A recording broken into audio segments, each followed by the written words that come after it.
बिस्मिल्लाहिर्रहमानिर्रहीम। अस्सलामुअलैकुम प्यारे बच्चों, कैसे हैं आप? उम्मीद है कि आप खैरियत से होंगे। जमात दोम मज़मून उर्दू। उन्वान एक मकड़ा और मक्खी।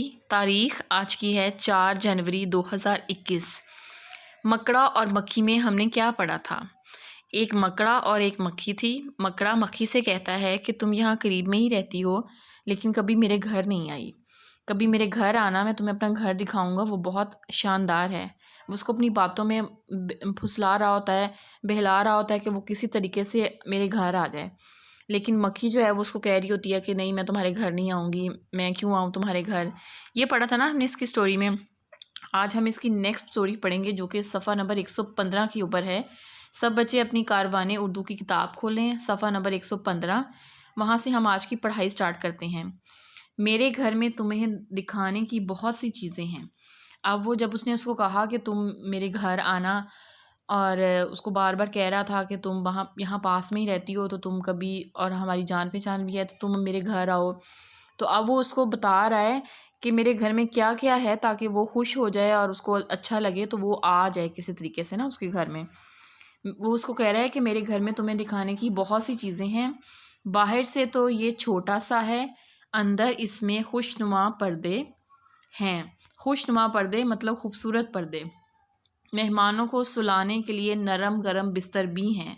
मक्खी बोली, जो भी हो, मैं तो आपके घर नहीं आऊँगी। यानी मक्खी जो है वो उसको कहती है कि जो भी है तुम्हारे घर में, लेकिन मैं तुम्हारे घर नहीं आऊँगी। मकड़े ने सोचा, ये कमबख्त तो बहुत चालाक है, इसे किस तरह फंसाऊँ। फिर उसने सोचा, हाँ, अपनी तारीफ से सब खुश होते हैं, चलो इसकी खुशामद करता हूँ। खुशामद का मतलब होता है किसी की तारीफ़ करना। किसी की झूठी मूठी तारीफ़ करके ना, तो उसको ज़रा बातों में लेके तो उसको खुश कर देना। क्योंकि सबको अपनी तारीफ़ जो होती है वो बहुत अच्छी लगती होती है। तो वो उसको कहता है कि ये तो बहुत चालाक है, इसको मैं किस तरह से फंसाऊँ अपनी जाल में, क्या करूँ कि ये मेरे घर आ जाए। तो वो उसको कहता है कि वो सोचता है कि अच्छा, मैं इसकी तारीफ़ करता हूँ। फिर वो उसकी खुशामद शुरू कर देता है।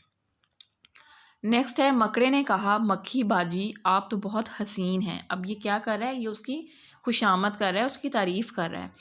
आपकी आंखें तो हीरों की तरह चमकदार हैं, और आपके सर पर कितना खूबसूरत ताज है।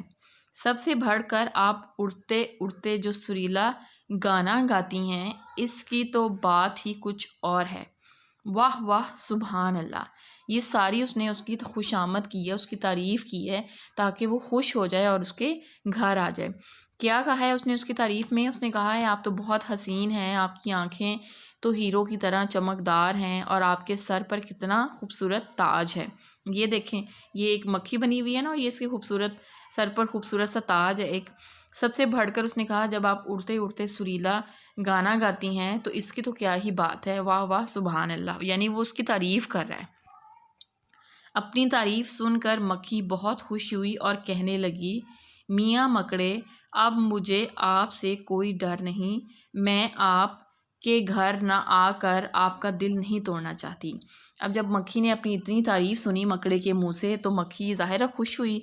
तो उसने खुशी में आकर मकड़े से कहा कि मियाँ मकड़े, अब मुझे आपसे कोई डर नहीं है। अब मैं आपके घर ना आकर आपका दिल नहीं दुखाना चाहती, दिल तोड़ना नहीं चाहती।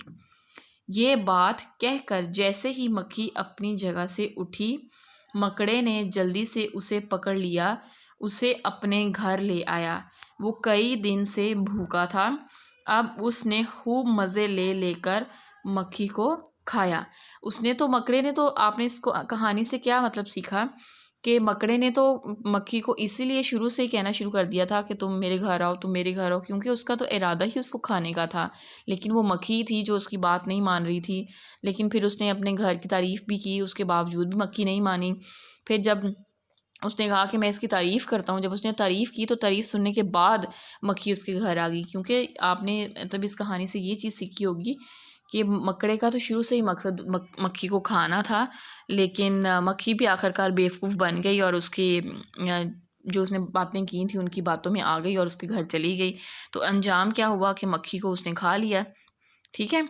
अब सरगर्मियाँ, सफ़ा नंबर 117 पे इसकी एक्सरसाइज दी हुई है, हम उसको हल करेंगे। देखें, सरगर्मियाँ हैं।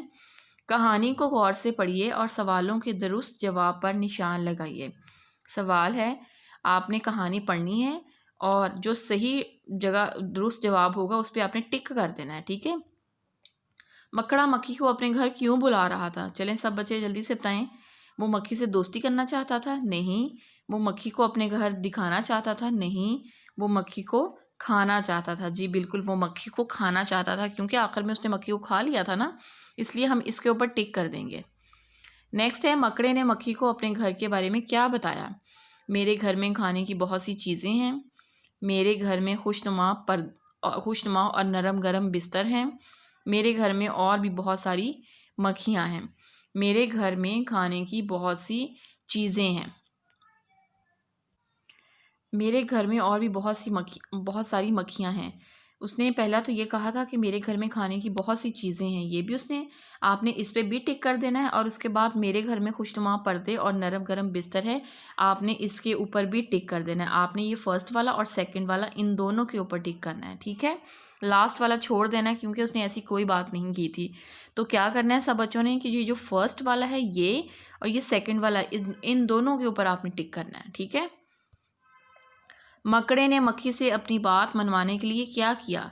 मक्खी को डराया, मक्खी की झूठी तारीफ की, मक्खी को खाना खिलाया। तो ये सेकंड वाला है कि मक्खी की झूठी तारीफ की। इस कहानी से आपने क्या सबक सीखा?